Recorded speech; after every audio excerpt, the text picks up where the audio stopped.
Hello, everybody. Hopefully, I am live and I'm live in the right group. Welcome to The Reluctant Leader.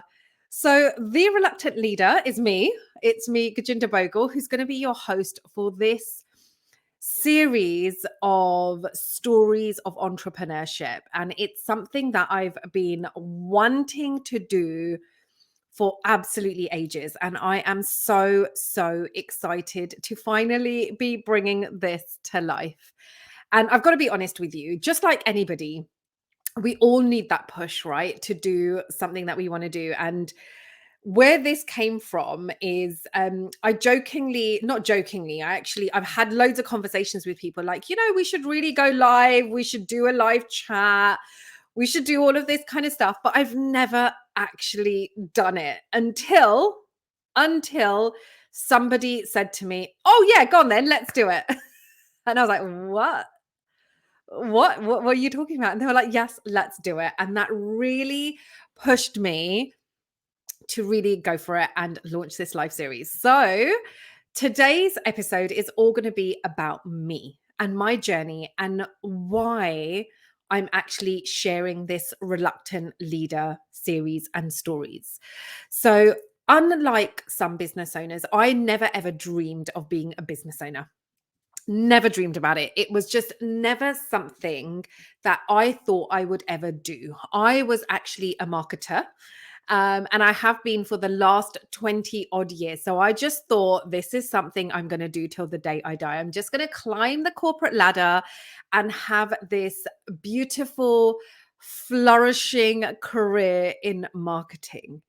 And it's not until I became a mum that I realized maybe this wasn't for me. Maybe this life, maybe this corporate world just wasn't for me. And so, with everything that happened to me in my corporate world, it actually became a bit of a catalyst to start the journey that I'm on right now. And I will share with you a lot of what happened as well. So, this is going to be my realest and rawest version, my own story shared to you guys. So, over many years, I had a beautiful marketing career and I just kept climbing up the ladder. So I literally kept climbing up the marketing ladder and it was doing absolutely amazing. I was doing the early morning starts, I was doing the late night finishes, absolutely everything. I was probably every employer's dream employee, the one that lived and breathed her job. And it was working absolutely fine. And I think the moment that I became a mum and I had my first child, and then I started to have somebody who was actually dependent on me. Yeah, I had somebody who was dependent on me. So it wasn't all about my needs. So, me coming home at night and just having 4 hours sleep was fine for me. But when you've got somebody else in the equation, those kind of things just weren't going to work anymore. So it really made me think about how my life was going to going to unfold. But one of the things that I saw all around me and the message that literally kept coming up for me was, you can have it all. You can have it all. You can be a mother. You can work all the hours under the sun and you can, still have your kids in one hand and you can be doing laptop work on the other hand. And those are the images that I kept seeing. So because I saw other women pretty much have it all, I thought there's something wrong with me. And I just need to keep striving for more and doing more.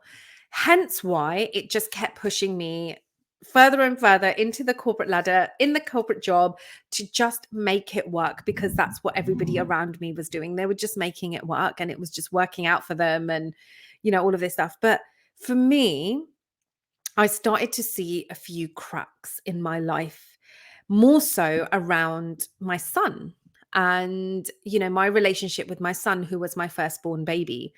And I just thought, do you know what? Something's happening here and I don't understand what it is. And there wasn't enough support available to me at that time to let me know that there was a different way or there was different ways of doing things. And maybe I didn't cope as well enough with that, becoming a mum and having a job and all the other demands that I had with me. because up until that point, I was a free spirit. I could do whatever I wanted, whenever I wanted. Even getting married did not stop me doing what I wanted to do because I was free to do anything. And it was only when I became a mum that I felt those restrictions and these feelings start to come in that I'd never experienced before. And I think for me, the pressure I had put on myself was that I didn't want my career to change. I didn't want it to affect my career in any way. I was a head of marketing for a FTSE 100 company at that point. And I was like, do you know what? I'm going to show the team how incredible I am. God, I even roll my own eyes when I think of it.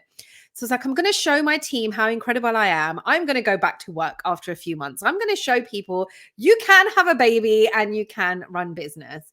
So after 6 months, when my son was 6 months old, I went back to work. Probably the biggest mistake I've ever made.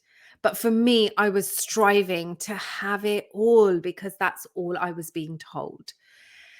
And I went back to work and I really, really struggled. And to be fair with you, my company at the time were really good. They were really flexible. They phased my return. You know, they'd done all the HR stuff, phased my return where I was doing a couple of days in the office a week, which slowly increased from 2 days to 3 days to 4 days. And then, well, actually phased from 2 days in the office to then 2 days in the office, 3 days at 1 day at home, then 2 days in the office, 2 days at home, then 2 days in the office, 3 days at home. It really phased like that. So it was, you know, a really, really good setting. And this is pre-lockdown stages. And I thought, do you know what? This is brilliant. It's about 8 years ago, 9 years almost, because my son's going to be 9. And I thought, this is great. Like, I can absolutely make this work. But what ended up happening was while I was working, I obviously needed my son to be looked after. I couldn't physically look after my son and do work. I couldn't jump on video calls and meetings with a baby in tow. So I had to put my son into childcare. And this was the hardest thing for me because I couldn't even do any of the drop-offs of the I just couldn't do it. I couldn't get myself round to doing these drop-offs and pickups. And a lot of that pressure then went on my husband to do a lot of these drop-offs and pickups because it was emotionally affecting me because obviously my son was so young to be in childcare. But again, all I'm telling myself is I can have it all. I can have it all. And I'm like, so many children have been through childcare and they were absolutely fine. They've been through childcare from like 2 months old, let alone 6 months old, and they've been absolutely fine. Everyone around me, my family, my friends, all their kids had been in nursery and they were absolutely fine. But I don't know why something was still tugging at me at that didn't feel like an aligned decision for me and my family and especially my son. So again, I carried on. And by, I don't know how many months had passed, but my son was doing almost 12 hours in childcare a day. We would pretty much be the first family there on drop off, literally handing him over to the caregivers as they were walking through the door. They hadn't even opened the building and we're handing them over. And on many, many occasions, we were the last ones to pick him up as well. And again, that kept tugging at me that something isn't right here, but I just didn't know what else I could do. This is all I knew. All I knew was corporate and I didn't know anything else. And I often thought, shall I just change job? But I realized it wasn't the job that was the problem. It was having a job, no matter what that was going to be the problem. That required me to have my child in childcare.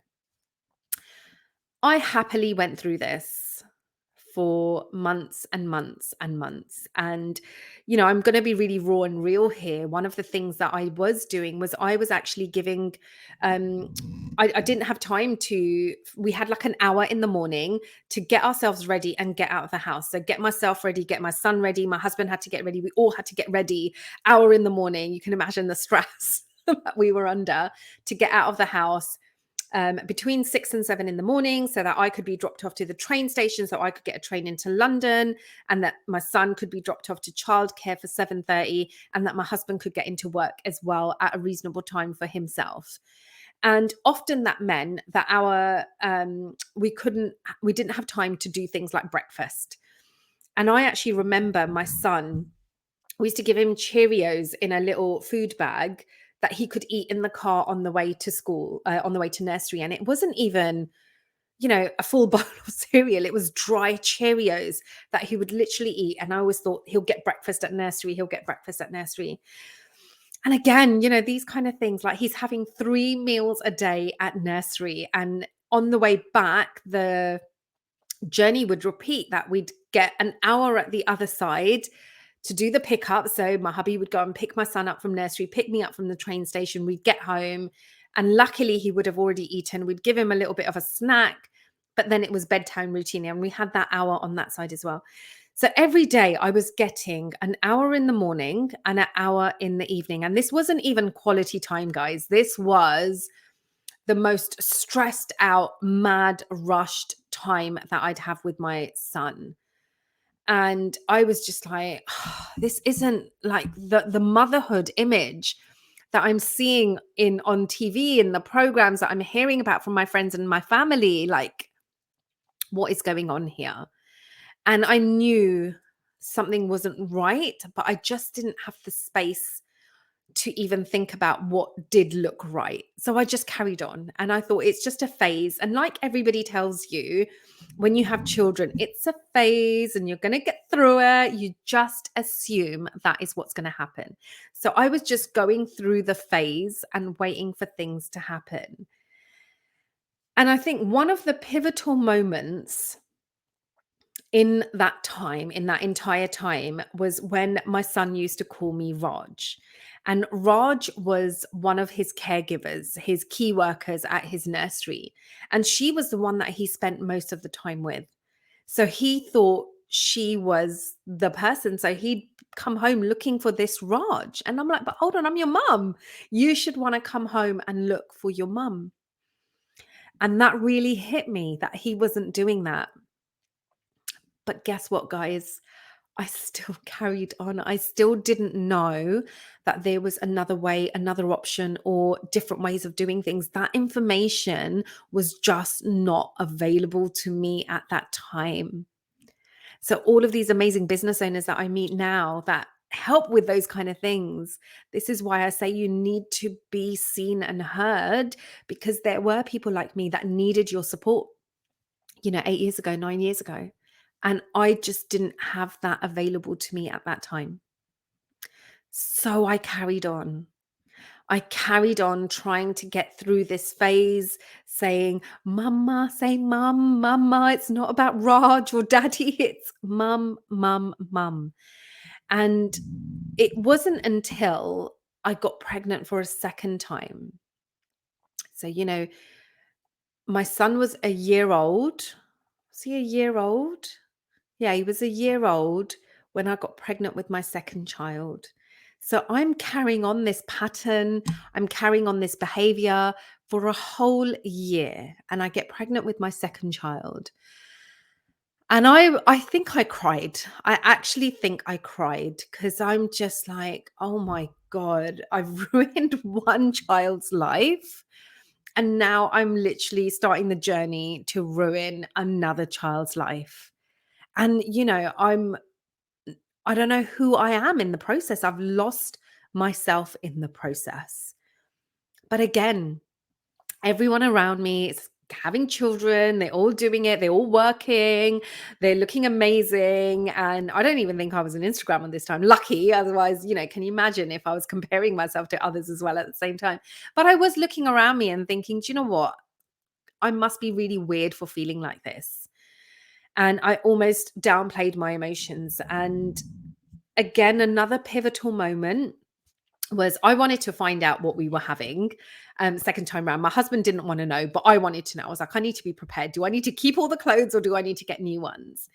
And I think when I was alone in the room with the sonographer, husband had left at that point because he didn't want to find out. And I was told that I was having a girl. I cried. I cried again. And yes, it was tears of joy. And yes, it was tears of disbelief that all my dreams and everything were being answered. I always dreamt that I'd have this little girl. And I was like, finally, somebody's telling me that, hey, that dream of yours is finally coming true. I actually cried because I was like, oh my God, I know what world she's entering. I know what crazy, chaotic world she's entering. And I don't want that to happen for her. I don't want that to happen. And I remember my husband thought I was crying because he thought we were having another boy. And it's a joke for us right now, but I don't even think he knew how I felt at that point. But I cried because I thought, I'm having a little girl. My dreams, my prayers, everything is being answered through this little girl. But look at the life I'm bringing her into. Look at the chaos I'm bringing her into. Like, this doesn't feel connected or right to me. And I think that was the point when I started to think, I need to take control. I need to take control, and I need to find another way of doing what I was doing because it currently wasn't working. My current reality at that point was not working. But did I do anything? No, I didn't. I carried on, and I had my daughter, and I was like, there's no way I'm going back to work straight away with her. I was like, I'm going to learn from the past mistakes I made. And I'm going to allow, if I've got a year off on maternity leave, I'm going to take the maximum, absolute maximum amount of time that I can take off while I'm on maternity leave. So I took off over a year. I took about 14 months in the end off. And during that time, you'd think I could have started something. I could have started a business. I could have done so many things, but I didn't. I watched Say Yes to the Dress on repeat. Every single episode, I was literally binge watching absolutely everything. I didn't even go anywhere. I was so tired. My body was so physically tired. I didn't actually go anywhere. And I created this little bubble for me and my baby girl. And we just had the best time. My son was still at nursery a few days a week, but the time that he was at home, I almost enjoyed my maternity leave with him again, even though he was almost going to be 2 at this point. But we were still enjoying lots and lots of time together. And I think it was during this time that, again, another penny dropped. And I was like, I need to do something about this. I absolutely cannot carry on the way I'm carrying on, and I need to do something about it. But I just didn't know what. And I thought the answer for me was, because I just looked at people before me and I was like, well, my mum just worked closer to home and she managed to manage 3 kids and her job and, everything else that was thrown at her. So I thought that was my answer. So I started to actually look for jobs, and I started to look for jobs that were closer to home, that would allow me to reduce down my travel time and spend more time with my kids and, all of those kind of things. And obviously, all I kept seeing, every job interview I went to, job interview after job interview, I just kept seeing the same thing, the repeated pattern. And I was like, the answer isn't another job. It is something else. And I just don't know what that looks like. And at that point, my husband had his own business, which was an events business. And I was like, I'm sure I could go and work with him or something and, make it really easy. And I knew something had to happen, but I was unsure what. But I knew I had to put some sort of plan or something in motion. So I knew part of that plan did involve me going back to work, and it involved me saving money and preparing for whatever it is I was going to prepare for. So my daughter was born in 2016, July 2016. And I went back to work in September 2017. So I went back to work in September 2017, and I'd started saving during maternity leave. I was quite lucky. I got maternity pay through the company.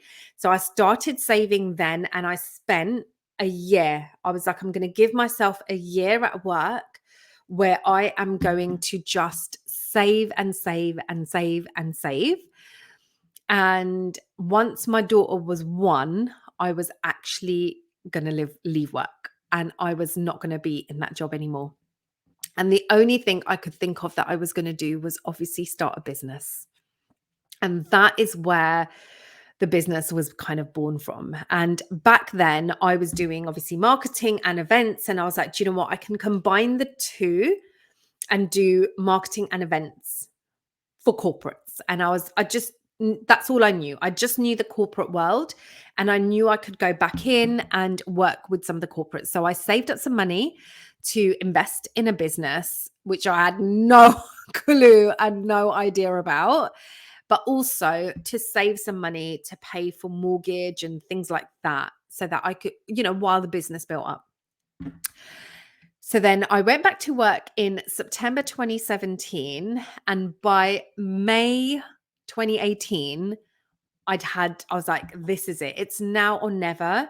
I had a 3-month notice period. So I thought, if I hand my notice in May, by the end of July, by the time my daughter is 2, I'm going to have left work, and I'm going to have the best summer with my children, that summer of 2018. So May 2018, I actually handed in my notice. And I done all the things I needed to do admin wise to start up a company. So I set up a company on Company's House, set up a business bank account. I set everything up. I thought, I'm going to set the intentions from the onset, because I don't want to change my mind. Because as you can imagine, I was full of so much fear starting a business when I had no business experience. I had no experience. And there were none of these like groups available or supports available to help with that. So I was like, this is me on my own, just figuring things out as I go along. So I handed in my notice in May, and by July, I was out of there. I was absolutely out of there. And I will never, ever forget this summer, the summer of 2018, because it's the summer we had that beautiful heat wave, and we just had a gorgeous summer. And me and my kids were out living our best life every single day. And for the first time in my motherhood journey, I was like, yes, this is it. This is the feeling that I need, and I need to maintain for years to come. And I was like, this is it. This is the motherhood that I imagined. Not having to work, enjoying the sunshine, running through the fields with my kids, just being super, super free and flowy. This was it for me. But obviously, we need to navigate this world, right? So we still got bills to pay. We got all of that stuff. So once the kids went back to school in September, and I've got, my daughter is 2 at this point, and my son was about to be 4. So they were still in a private nursery, but I could actually reduce their hours down to school hours. And they were only doing 9 to 3. So that was the time I set myself to build my business up, and that I could spend the rest of the time with them. And I remember my first day in the office, my actual first day in the office was September the 13th. September the 13th, because that's the day that my son started school, the kids started school, and I was sat in the office, and I was literally twiddling my thumbs. Like, I'm in the office. Why is my phone not ringing? Why is my emails not on? And those are going to be stories for another day. But that is how my business journey started. And it wasn't something that I'd planned to do. It wasn't something that I had dreamed about doing. My circumstances forced me to make a decision. My circumstances were the catalyst that drove the decision for me to start my own business. Did I even think I was an amazing business owner? No, I didn't. I just knew I was good at marketing. I was good at events. And I had the drive to make my life different, to change the way that my life was run. So that's why I started my business. And I think I had a lot of resistance. I had a lot of resistance in those early days, because I didn't want to be a business owner. I wanted to be this corporate person. And I had to take this identity shift to go from the security of corporate to this kind of black hole that is entrepreneurship, where you're on your own and you're lost and you don't know what you're doing and you don't know who to turn to or any of that kind of stuff. And that starting from scratch point is probably the scariest point. And especially back then, I didn't even have Instagram, guys. I didn't even have Instagram. I didn't even know there was this whole world of solopreneurs out there. Silly me, I thought I was the only one. But, I just didn't realize all of that was out there. And this is where that reluctant leader is born from. Because I am that reluctant leader that didn't want to go into business, that didn't want to be the person that's leading the way as she is now. And I probably still step back a bit from that. And I'm always forced to go forward and step into my own power. But this is where it all started from. This is that moment. Those are the pivotal moments that started my journey as the reluctant leader who is not so reluctant anymore. I'm obviously embracing my entrepreneurial journey. And one of the things that I do, one of the things I'm so blessed I get to do is not only am I building the business that I want to build, but I get to meet so many amazing business owners along the journey as well. And one of the things I've never really found out about is why they actually started their business in the first place. What were those pivotal moments? What was that catalyst that started the wheels in motion to get their business started? And that's why I bring to you these stories of entrepreneurship, because I am going to have those conversations with business owners as to why they do what it is they do, in the hope that it's going to inspire somebody out there to really change their reality, to empower them to make that decision that no, you don't have to be stuck in a situation that you're not happy in, that you get to decide, you get to choose, and you get to write how this story ends. And you don't have to be as reluctant as I was to starting a business. So I am so excited to bring you these stories, and I would love for you guys to let me know what you think. And we are going to have our very, very first guest shortly, like literally today at 8 p.m. is our first guest. And this is the person who held me accountable. When I said, let's do a live, she was like, okay, let's do one then. And I was like, what? Excuse me, what are we doing? She held me accountable. She's the one that pushed me to push this forward. This has been in the making for absolute months, if not years, but I've never done anything with it. So I'm super, super excited to bring you these conversations, to bring you these business owners and have these really open and honest and raw conversations about where our businesses have come from and where they're going to. Like, one of the things I get so proud about with my business is I'm supporting hundreds and hundreds of women. Right now, I'm supporting hundreds and hundreds of women really own their CEO status and really step into that CEO of theirs, which is really, really amazing. And it's just such a beautiful, beautiful thing to see unfold. And I can't wait to share more of that with you. Okay, so that's it from me today. You'll be hearing more about my story and my journey during the conversations that I have with people. And I will pop on every now and then and give you more of my own snippets as well. But hope to see you guys soon. Bye for now.